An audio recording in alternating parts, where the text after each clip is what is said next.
Bag number 1. End of bag 1. End of bag 2. End of bag 3.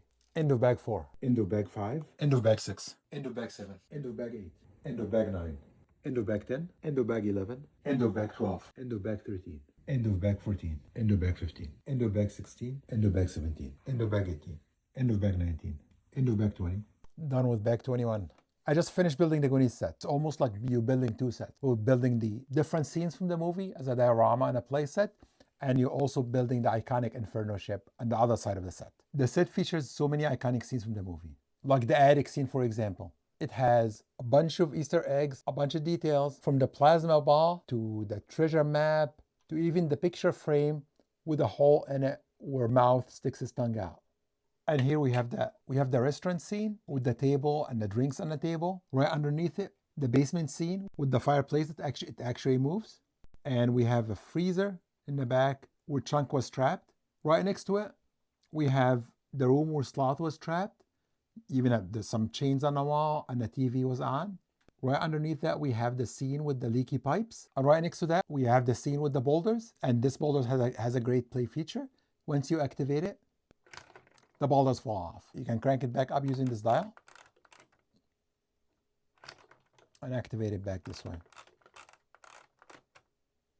The room right next to that, we have the wishing well and a whole bunch of coins right next to it.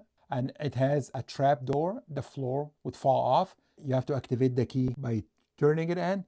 My fingers are too big for this set, so you'd have to kind of like reach through something to be able to activate the trap door in the floor.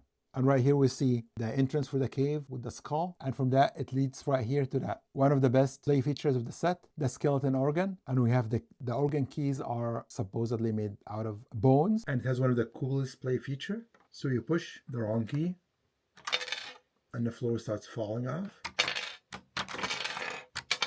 When you push the correct key combination, the door opens, which is a really, really cool mechanism hidden inside the belt. And you were able to get out and go down the slide right into the waterfall. And right here we have the octopus, which is a deleted scene from the movie. And here we have the room with the treasure. Here's the seat where One-Eyed Willie would be sitting, and all the treasures and the gold in it. And now to the ship side. I like the detail of the ship. The pictures online don't do it justice. It looks much, much better in person. There's some really nice details on it.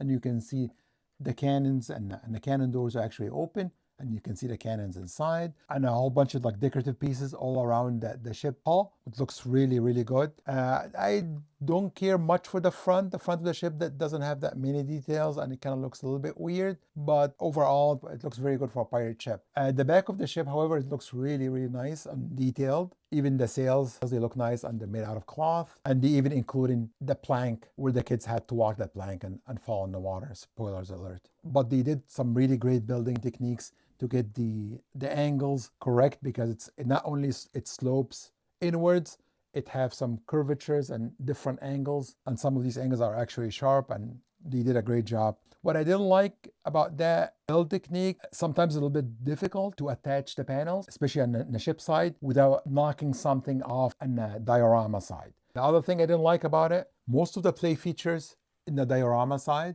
are too small. So if you have adult hands, and this set is 18 plus, so you have adult hands, it's very difficult to reach inside and use any of the play features. That's why I have to use this little hand to be able to reach for some of the features. One last thing I almost forgot about is this play function. For this play function, it's really good. It involves Sloth and Chunk. Chunk holds on the back of Sloth's shirt, and Sloth attaches right here on the sail. This play feature recreates the scene where Chunk holds onto Sloth and they slide down the sail.